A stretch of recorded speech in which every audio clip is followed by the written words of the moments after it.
Ok, j'aimerais vous parler sur la puissance de l'écoute face aux réalités de ce monde. La puissance de l'écoute face aux réalités de ce monde. Nous allons aller rapidement lire 1 Samuel chapitre 17, verset 3 jusqu'au verset 11. 1 Samuel 17, verset 3 jusqu'au verset 11. Je lis la parole du Seigneur. Les Philistins étaient vers la montagne d'un côté et Israël était vers la montagne de l'autre côté. La vallée le séparait. Un homme sortit alors du camp des Philistins et s'avança entre les deux armées. Il se nommait Goliath, il était de Gath. Et il avait une taille de 6 coudées, un épas. Sous sa tête était un casque de rein. Il portait une cuirasse en écaille du poids de 5000 cycles de reins. Il avait aux jambes une armure de reins et un javelot de reins entre les épaules. Le bois de sa lance était comme une assouplée de turande et la lance pesait 600 cycles de fer. Celui qui portait son bouclier marchait devant lui. Le Philistin s'arrêta et s'adressa aux troupes d'Israël rangées en bataille.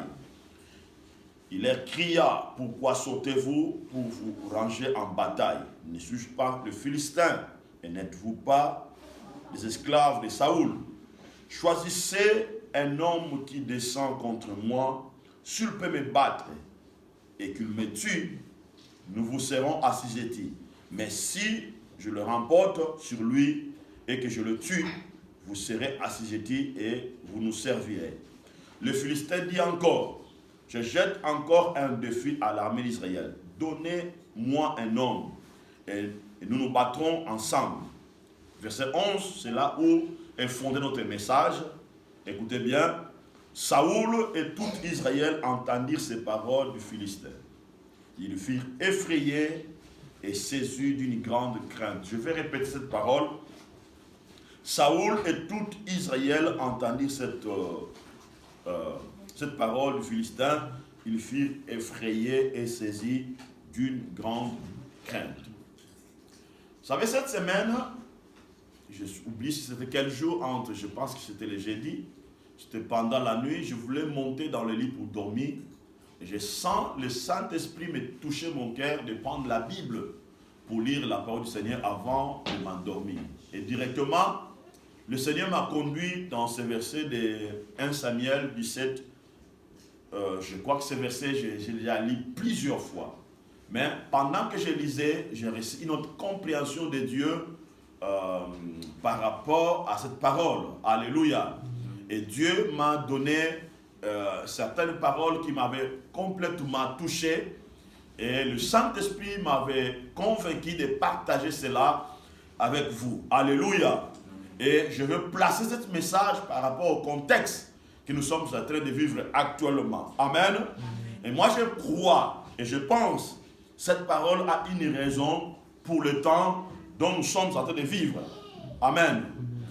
Vous savez, et vous et moi, nous savons une chose par rapport à ce qui se passe actuellement dans ce monde. Alléluia. Et on voit qu'il y a la situation que nous sommes en train de vivre a créé beaucoup d'angoisse, beaucoup de déséquilibre et beaucoup de peur dans la vie de plusieurs personnes. Alléluia. Dans la parole que nous venons de lire, elle nous montre deux réalités des deux mondes spirituels. Alléluia. Donc celle du royaume de Dieu et du royaume des ténèbres. Dans le royaume de Dieu, Dieu a un plan à travers sa parole pour nous ramener ou nous pousser vers lui. Mais dans le royaume des ténèbres, le diable a un seul objectif, celle de maintenir les gens dans la servitude. Alléluia. Maintenant, écoutez très bien. Le Philistin ou Goliath, il savait bien ils avaient toutes les nouvelles de ce que Dieu avait fait pour le peuple Israël. Il était au courant que ce peuple-là était un peuple libre. Il était au courant que Dieu avait donné le salut à ce peuple. Mais il vient, il lance un grand défi. Il dit, donnez-moi un homme. Je vais me battre avec cet homme. Si moi je le tue, et vous allez devenir mes esclaves. Cela veut dire, vous serez sous mes contrôles. Vous serez sous ma domination. Alléluia. Vous savez, malgré que nous sommes sauvés, malgré que nous sommes en Christ, l'objectif du diable est toujours de nous combattre, de nous affaiblir, de nous désorienter. Alléluia. De nous vaincre, de nous dominer, afin que nous soyons sous son contrôle. Alléluia. Alléluia. Cela veut dire afin que nous soyons dans son service. Parce que le diable ne veut jamais que nous soyons libres. Le diable ne veut jamais que nous puissions vivre notre plein salut en Christ. Goliath, il représente un système du monde des ténèbres qui a pour but d'influencer le monde physique par sa taille intellectuelle, économique et par sa taille de la puissance militaire et technologique. Alléluia. Parce que regardez bien, la Bible a bien énuméré la taille de Goliath, la puissance de Goliath, ce que représentait Goliath. Alléluia. Et lorsque le peuple Israël et Saoul ont regardé le physique ou le monde visible de ce que représentait Goliath, la Bible déclare qu'il y avait un chaos, il y avait le silence, il y avait la peur qui avait envahi Saoul et tout le peuple d'Israël. Alléluia. Donc, derrière le physique de Goliath, on voit l'influence du diable qui a pour objectif d'utiliser tous les canaux nécessaires pour contrôler le centre de l'esprit de l'homme. Alléluia. Maintenant, regardez. Première chose que Goliath, ou les stratégies que Goliath avait mis en place pour contrôler l'esprit du peuple Israël ou de Saoul. Première chose qu'il avait utilisée était de lancer le défi. Pourquoi il avait lancé le défi?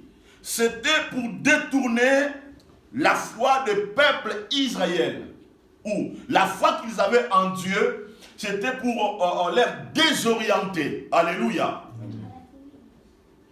Pour les contrôler et pour les dominer.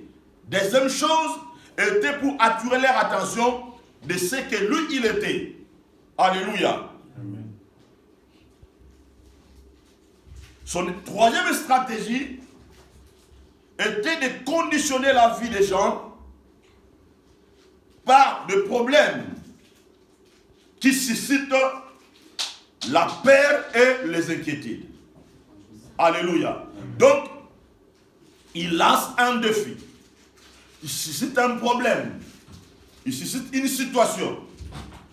Goliath savait bien, si je lance ce défi, à cause de mon physique, à cause de ma puissance intellectuelle, économique, militaire ou technologique, personne osera de se lever devant moi.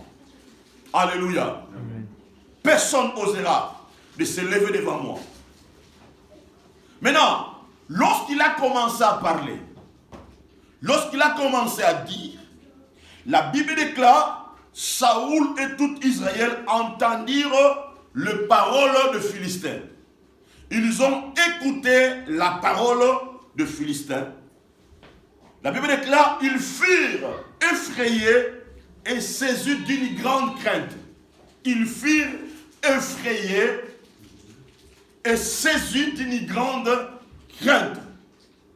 Alléluia. C'est comme s'ils ont vu les ténèbres a envahi. leur environnement. La Bible déclare, ils étaient dans la peur et d'une grande crainte. Et d'où venait cette frayeur et d'où venait cette grande crainte? Dans la parole qu'ils avaient écoutée, dans la parole qu'ils avaient entendue. Et cette parole était venue de qui? De Goliath. Alléluia. Qui représente la puissance économique, la puissance militaire, la puissance technologique. Lorsqu'ils ont écouté cela, la Bible déclare, ils ont commencé à avoir peur. N'oubliez pas, Saoul est un roi. Amen. Il est un roi. Saoul, il représentait les institutions d'Israël. Alléluia. Mais la Bible déclare, en écoutant Goliath, il a eu peur. Non seulement lui, tous ses services, tout le système de sa royauté était en pause à cause de la parole qu'avait déclarée Goliath. Alléluia. Goliath avait réussi à installer la peur et la crainte sur tout le système d'Israël. Alléluia. Il avait réussi à installer la peur et la crainte sur tout le système. Alléluia. Maintenant, écoutez-moi bien aimé. La Bible dit ceci. Nous devons faire attention de la manière dont nous écoutons. Nous devons faire attention de la manière dont nous écoutons. Et ce que vous devez comprendre, tout ce qui entre dans votre esprit nourrit votre esprit. Alléluia. Tout ce qui entre dans votre esprit, ou toute parole qui entre dans votre esprit, il nourrit votre esprit. Alléluia. Elle vous motive de faire de bonnes choses ou de mauvaises choses. Elle vous motive de faire les bons choix et les mauvais choix. Je répète encore. Toutes les paroles qui entrent dans votre esprit, il nourrit votre esprit. Elle vous motive de faire de bonnes choses ou de mauvaises choses. Elle vous motive de faire les bons choix et de mauvais choix. Alléluia. Amen. Donc on voit ici, ils ont écouté la parole de Goliath et cela a suscité la peur et la crainte. Et le chaos avait pris place. Alléluia. Le chaos avait pris place. Goliath avait réussi d'influencer leur comportement et changer leur langage. Et Goliath avait commencé à manipuler tout le système ou à manipuler tout le monde. Alléluia. Les choses que vous écoutez, qui nourrissent votre esprit, elle a le pouvoir de changer votre comportement et de changer votre langage. Alléluia. Les choses que vous écoutez, qui entrent dans votre esprit, qui nourrissent votre esprit, elles changent votre comportement et elles changent votre langage. Bien-aimés, nous devons faire très attention dans le temps où nous sommes en train de vivre. Il y a ce géant Goliath qui commence aujourd'hui à lancer les défis dans le monde. N'oubliez pas, nous vivons dans un temps où il y a des géants. Alléluia. Il y a des géants qui se battent aujourd'hui. Alléluia. Aujourd'hui, lorsqu'on regarde la Russie regarde maintenant le géant Goliath. Lorsque nous voyons l'Europe aujourd'hui, l'Europe représente le géant Goliath. Lorsque nous voyons les États-Unis représentent le géant Goliath. Aujourd'hui, la Chine aussi commence à devenir le géant. Et demain, ça sera l'Inde. Alléluia. Et on voit aussi le Brésil qui commence aussi à s'élever pour devenir le géant.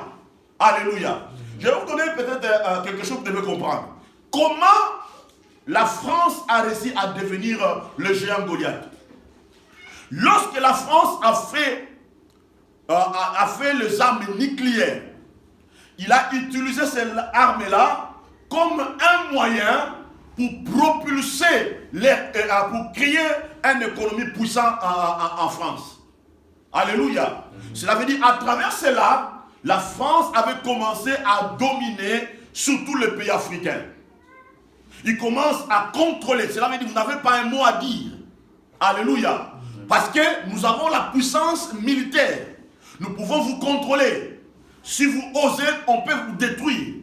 Et ils ont utilisé ça comme un moyen pour commencer à prendre les ressources. Alléluia. Pour créer leur économie puissante dans le monde. Alléluia. Et aujourd'hui, les dons ont commencé à changer. La Russie s'est élevée, la Chine aussi s'est élevée comme géant. Il y a des guerres de géants aujourd'hui. Alléluia. Et vous n'avez pas écouté ce langage, on dit le géant technologique. Vous n'avez pas écouté ça? On voit aujourd'hui même il y a des géants technologiques aujourd'hui. Et derrière tout ça, je vais vous expliquer des réalités que vous devez comprendre. Alléluia. Maintenant, des pays qui ne comprennent pas tous ces manœuvres-là de manipulation, ils sont dominés aujourd'hui face aux défis que le géant Goliath lance contre eux. Alléluia. Voyez pourquoi nos dirigeants n'arrivent jamais à oser à parler. Malgré des richesses qu'on a naturelles, nous n'arrivons pas à se développer ou aller plus loin parce qu'il y a des géants qui nous lancent les défis et ce défi-là suscite la peur et la crainte dans tout le système et ça met le pause du développement. Et qu'est-ce qui se passe maintenant? Il y a la pauvreté qui prend place, qui s'installe. Alléluia. Mais tout ça, le géant, il utilise la communication ou la parole. Il vous lance la parole. Il vous dit des paroles. Amen. Derrière ces paroles-là, il y a des influences négatives. Et souvent, cela suscite la crainte et la peur pour s'élever. Amen. Et qu'est-ce qui se passe? Ça change automatiquement vos comportements. Regardez très bien. Regardez nos dirigeants africains, leur comportement lorsqu'ils se rencontrent avec les présidents occidentaux. Regardez seulement leur comportement. Regardez leur langage. Derrière tout ça, bien aimé, il y a des influences. Et des paroles que nous écoutons, ça influence nos comportements et ça change nos langages. Alléluia. Et cela peut permettre à l'ennemi de commencer à vous manipuler. Regardez Goliath. Goliath avait commencé à manipuler tout le monde. Amen. Amen. Il avait commencé à manipuler tout le monde. Regardez le comportement des grands frères de David. Le comportement avait complètement changé à cause des paroles qu'il avait écoutées. Parce que les paroles de Goliath avaient nourri son esprit. Et il était tétanisé, il était incapable de manifester des capacités qu'il avait. Bien aimé, parce qu'il y a certaines paroles de l'ennemi qui viennent entrer dans notre esprit. Lorsqu'il nourrit ton esprit, ça va changer ton comportement et ton langage. Ça peut te modifier. Alléluia. Et ce qui aura comme conséquence, bien aimé, la pauvreté, ou l'échec, ou la maladie, ou tant de choses peut impacter ta vie. Mais écoutez-moi très bien. Écoutez-moi très bien. Chaque chose qu'on fait, que tu fais maintenant, ces choses-là n'ont pas de conséquences maintenant. Les conséquences seront dans 10 ans, dans 15 ans ou dans 20 ans. Est-ce que vous me comprenez? C'est pour cela, moi, je ne force plus les gens. J'ai déjà compris ce principe-là. Je parle ça beaucoup avec mon épouse. Je dis, je ne force pas les gens. Je t'enseigne la vérité ou je te dis la vérité. Si tu ne comprends pas ça maintenant, tu vas comprendre ça dans 5 ans, 10 ans, lorsqu'il y aura des conséquences dans ta vie. Alléluia. C'est comme il y a des jeunes filles, des filles, hein, quand il avait 20 ans, très belle, tout ça, on lui propose le mariage, il refuse et dit, moi je vais me marier avec un homme riche, tout ça, moi comme ça, tout ça. Elle refusait les choses, ça pourtant regarder les conséquences qui vont venir dans 20 ans. 20 ans, 45 ans, elle arrive à 45 ans, les conséquences arrivent, elle manque le choix. C'est ce que vous comprenez? Donc tout ce qu'on refuse de faire, bien aimé, il y a des conséquences. Il y a des conséquences. Il y a des conséquences. Les conséquences, ça peut venir dans, comme je viens de dire, 10 ans, 15 ans, 20 ans. Il y aura des conséquences, bien aimé. Quand tu sèmes aujourd'hui pour ton futur, quand tu sèmes aujourd'hui pour ta vie, bien aimé, il y aura des conséquences. Dans 10 ans, tu peux récolter des conséquences positives dans ta vie. Des choses que tu as semées 10 ans passés, 20 ans passés, et tu commences à manger le fruit des choses que tu avais fait. Amen. Parce que l'impact vient toujours après. Donc nous devons faire très attention aux choses qui entrent dans notre esprit. C'est pour cela, bien aimé, il ne faut jamais écouter toutes les paroles. Il ne faut jamais donner ton oreille à n'importe qui. Ne donne pas ton oreille à n'importe qui. Parce que ce qui entre dans ta vie, ça peut produire des conséquences. Ça peut changer ton comportement. Regardez le comportement de beaucoup de gens aujourd'hui. Ça a changé parce qu'ils écoutent n'importe quoi. Ils donnent leurs oreilles à n'importe qui ou à n'importe quelle parole. Et ces choses-là ont modifié leur vie. Amen. La personne commence à dire des choses qu'il ne disait même pas. Écoutez, je vais vous donner un exemple simple. Il y a des gens, ou des hommes, ou des femmes qui étaient avant, ils étaient respectés à leur mari, n'est-ce pas? Ou l'homme était respecté à sa femme, tout ça. Mais lorsque la femme seulement rencontre une mauvaise personne qui entre dans sa vie, il commence à lui dire des choses, tout ça. Amen. Et quand ces choses-là nourrissent l'esprit, ça modifie le comportement de la femme. La femme, avant qui était soumise à son mari, le mari aimait avant à sa femme, le comportement fait quoi? Le comportement a changé. Et le langage a fait quoi? A changé. Mais après cela, ça va amener quoi? Amener des conséquences. Amen. Ça amène des conséquences. Alléluia. Ça amène des conséquences, des troubles, des querelles, tant de choses. Parce que tu as écouté une mauvaise parole. Je vous ai déjà dit, je n'écoute jamais des paroles qui ne m'inspirent pas. J'écoute toujours des paroles qui m'inspirent. Ça, c'est la première chose. Je n'écoute pas les gens qui critiquent les autres. Je n'écoute pas ces gens-là. Je ne donne pas mon oreille à ces gens-là.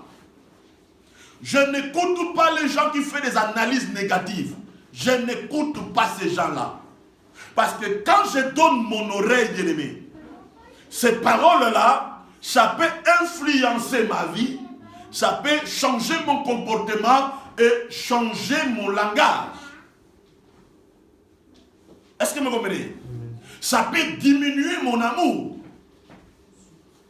envers la personne que j'aime, envers la personne que je porte dans mon cœur.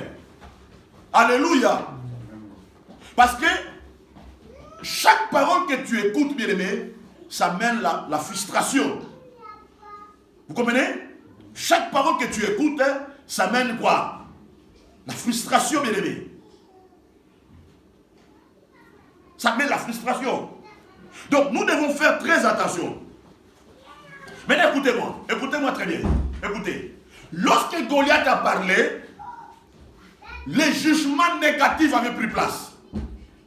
Dans le cœur du peuple Israël, le jugement négatif.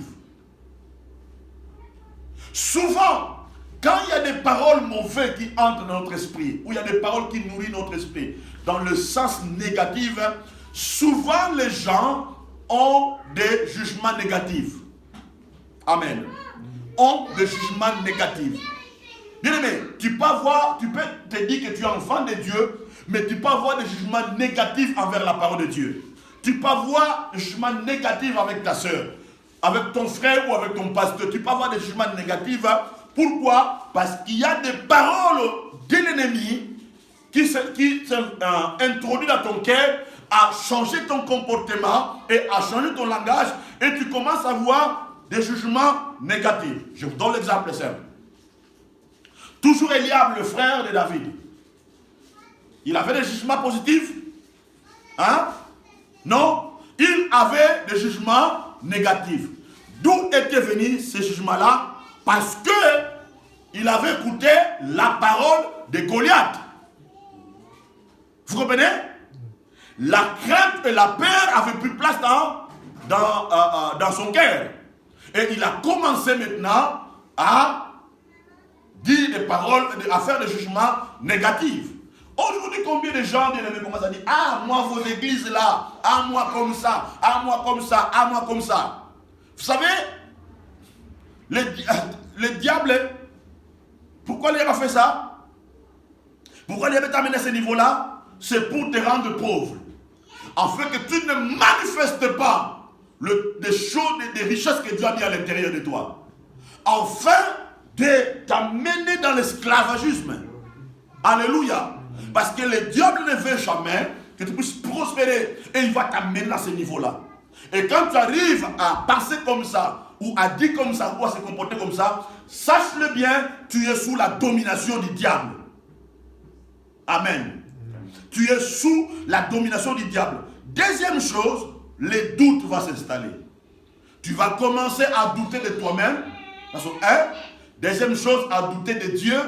Troisième chose, à douter des autres. Pardon. Amen. Écoutez, David arrive. David a dit: moi, je vais tuer ces messieurs-là. À son frère, à son propre grand frère. Son grand frère, tellement qu'il avait des jugements négatifs par rapport à la parole qu'il avait écoutée de Goliath, il avait commencé à douter de Dieu, à douter de lui-même et à douter de son frère David.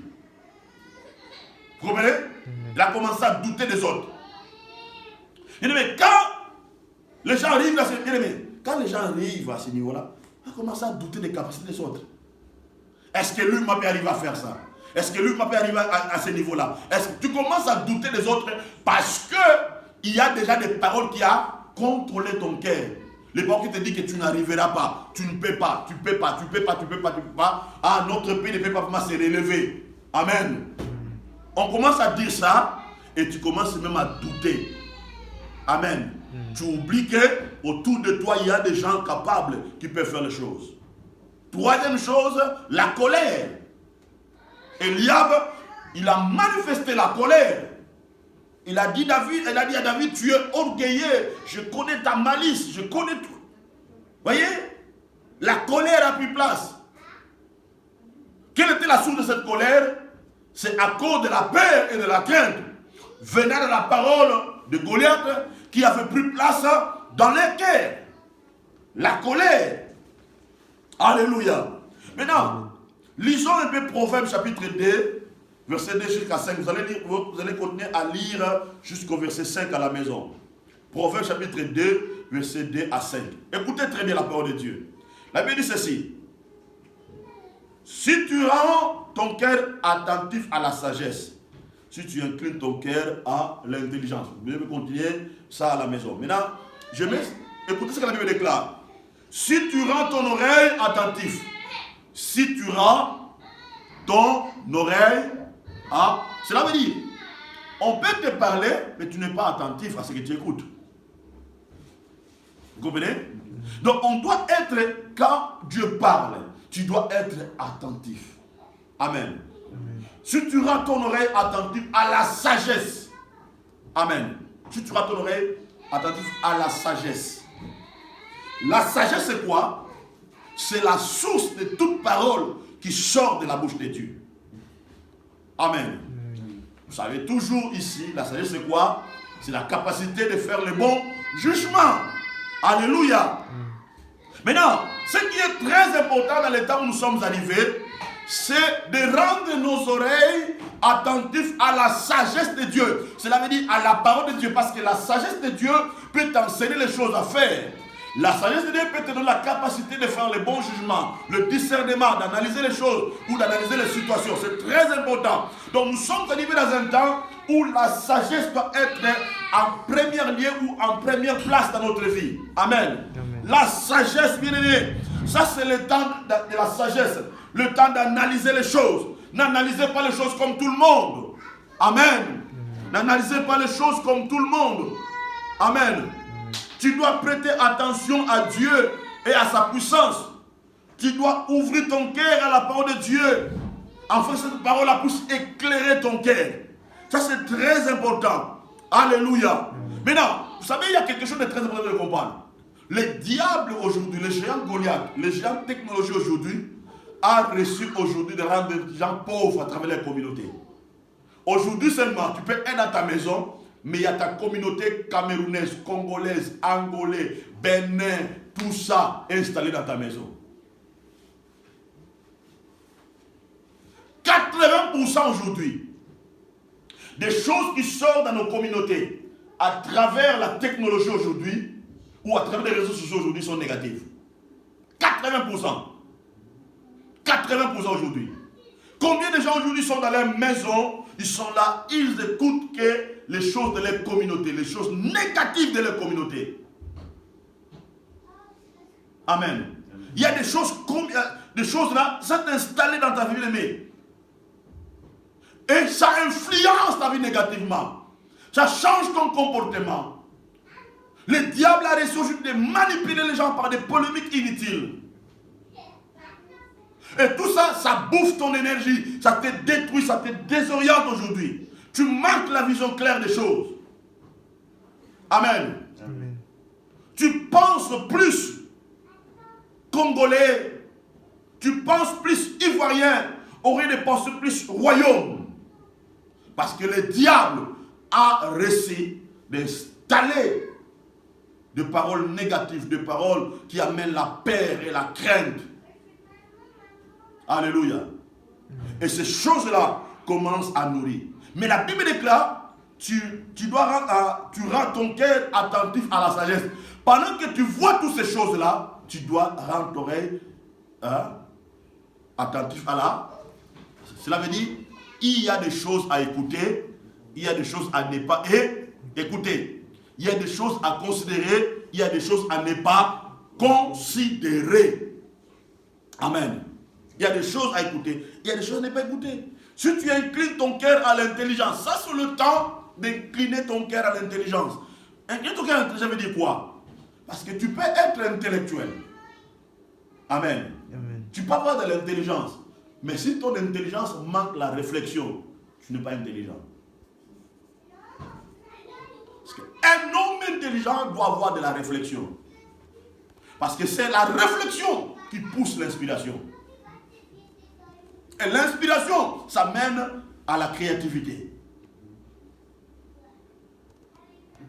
C'est très important. Aujourd'hui, nous avons des gens qui disent « Je suis intelligent, mais je suis intelligent. » Mais il manque cette capacité de réflexion, d'analyser les choses dans le bon sens. Est-ce que ça, si j'écoute ça, est-ce que ça peut impacter ma vie? Est-ce que ça peut produire quelque chose dans ma vie? Les gens manquent ça. Regardez dans nos églises ou dans nos communautés, on voit des gens qui sont devenus, comment dirais-je,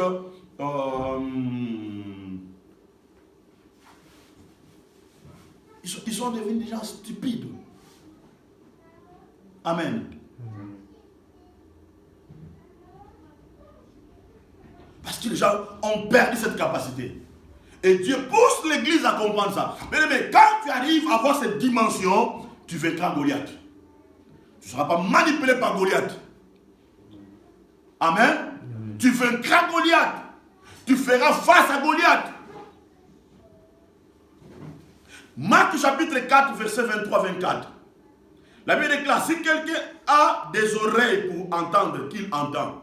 Si quelqu'un a des oreilles pour entendre qu'il entend. Est-ce que Dieu a créé l'homme sans oreilles? Dieu nous a créés avec des oreilles. Mais Dieu dit, si quelqu'un a des oreilles, quelles sont les oreilles que Jésus parle ici? Les oreilles du cœur. Les oreilles intérieures. Amen. Tu ne dois pas écouter les choses selon cette oreille physique, mais tu dois écouter les choses selon l'oreille spirituelle. Parce que quand tu écoutes les choses avec les oreilles spirituelles, ça te permettra à faire de bons jugements, ça te permettra d'écouter les choses avec beaucoup de minutie. Alléluia. Maintenant écoutez, dans cet environnement du chaos, un homme va arriver, David. Amen. David va arriver dans le même environnement où était Goliath. Suis-moi très bien ici. Il va arriver dans le même environnement où était Goliath. Est-ce que, lorsque David arrive, est-ce que Goliath avait changé de parole? Non. Il va répéter que les mêmes paroles qu'il avait déjà dit avant, qui effrayait tout le monde, qui avait mis tout le monde dans la crainte. Et dans le même environnement, David va écouter les mêmes paroles de Goliath. Amen. Mais lorsque David arrive, dans l'esprit de David ou dans le cœur de David, il y avait un autre programme qui était installé. C'était le programme du royaume. C'était le programme du royaume. Parce que la Bible déclare la foi vient de ce qu'on attend. David, il entendait la parole de Dieu. Il y avait le programme de la parole qui était installé dans son cœur. Et David, il avait un autre comportement. Avait aussi avec un autre choix de faire les choses. Il arrive, mais il y avait un programme. Amen. Cela veut dire, la parole de Dieu était devenue le bouclier de David devant les dires de Goliath.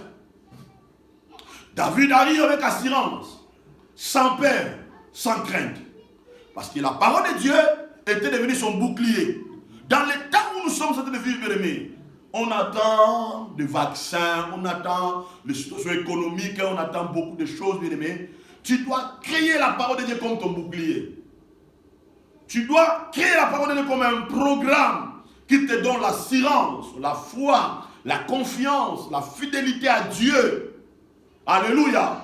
Donc tu dois voir, parce que quand tu fais de la parole de Dieu comme un bouclier, ça va te protéger contre les dires de Goliath. Tu relèveras les défis dans le même environnement du chaos. Tu feras les choses qui vont étonner les gens. Amen. Tu créeras les choses. Pendant que les gens disent que non, les entreprises sont en train de fermer, mais toi tu trouves ça comme l'opportunité pour créer les choses, pour défier les géants. Alléluia. Tu feras tout possible toi aussi de devenir un grand géant. Au milieu des géants. Amen. En fait, l'intelligence et la sagesse de Dieu. Et David, il avait créé un moyen pour se défendre contre les mauvais jours, contre Goliath. Il avait créé un moyen de se défendre. Amen. Il pose la question, on donnera quoi à celui qui va tuer cette inséquence-là? Amen.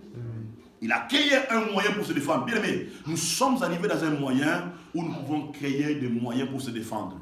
Des moyens là, ça peut être ta femme, ton mari, ton pasteur, ton église, tout ça. Ça peut être la parole ou des livres que tu lui t'inspires, tout ça, ou tes enfants. Ça veut dire vous créez des moyens. Amen. Vous créez des moyens pour se défendre contre les mauvais jours. Amen.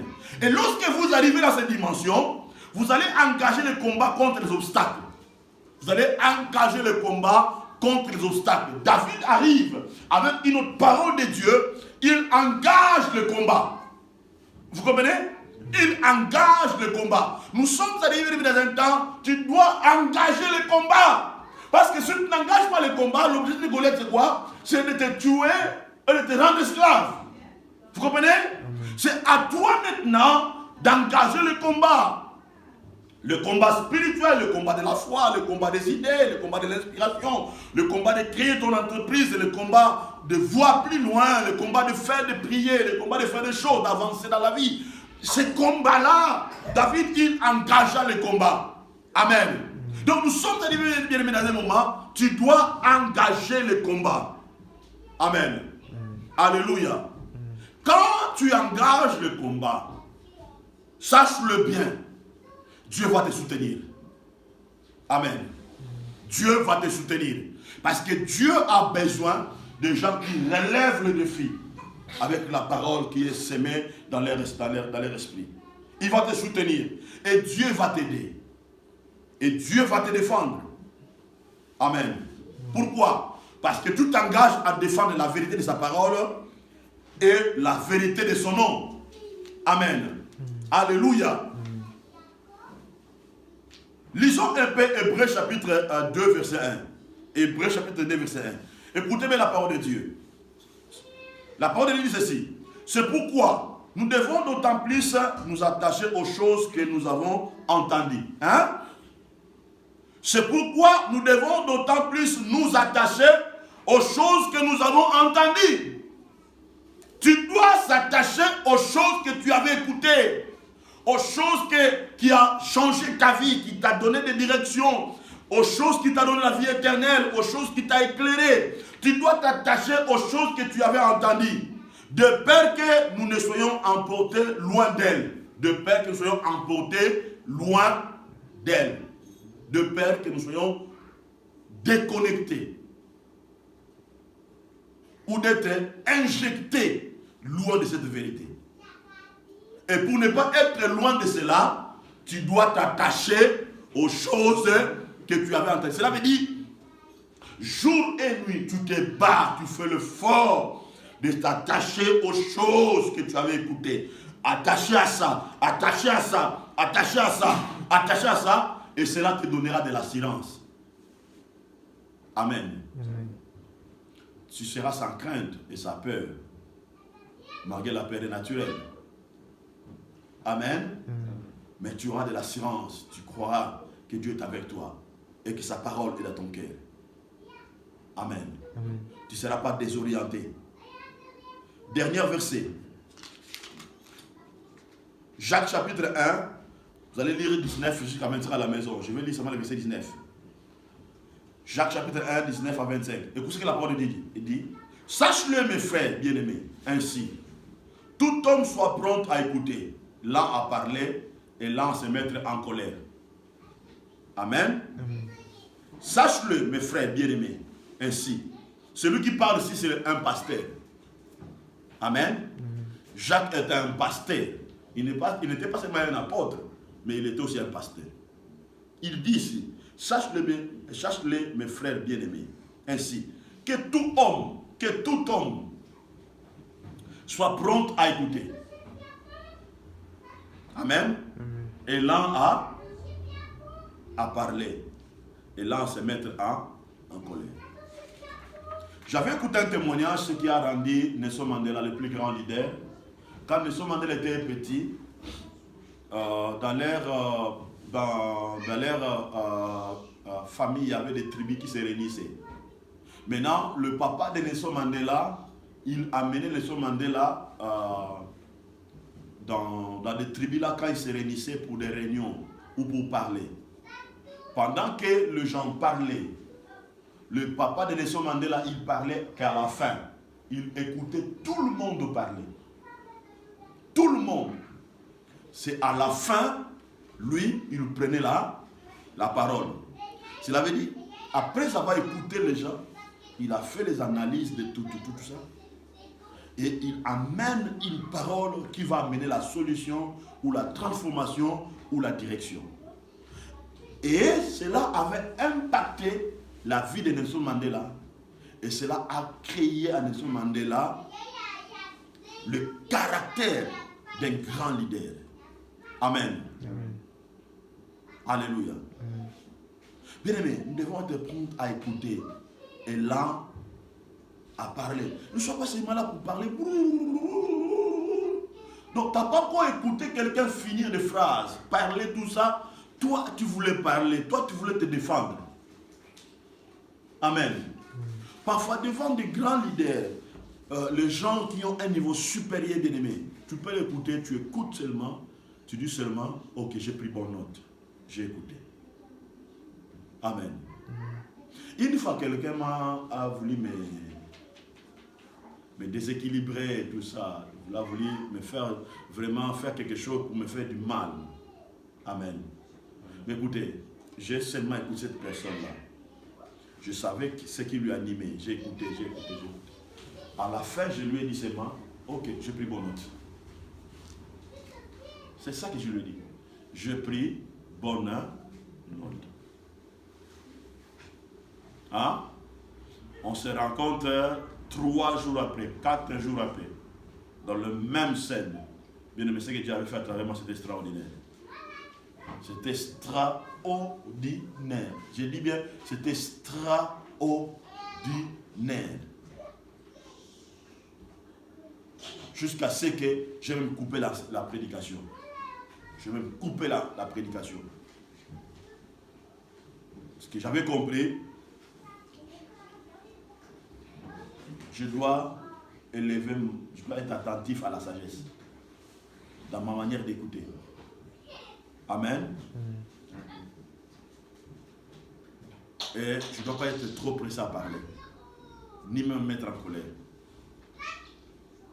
Je dois filtrer mon cœur par rapport aux choses que j'écoute. Et si nous allons arriver dans ce niveau-là, bien aimé, nous allons marquer la différence par rapport au temps que nous sommes en train de vivre. Amen. Le temps que nous sommes en train de vivre, c'est un temps de grands défis. C'est le temps de la délivrance éternelle. Amen. Attachons-nous à ce que Dieu t'a dit. Attachons-nous à la parole de Dieu. Et cherchez la direction auprès de la parole de Dieu. Et tu feras que Dieu marquera la différence dans ta vie. Que Dieu bénisse. Amen.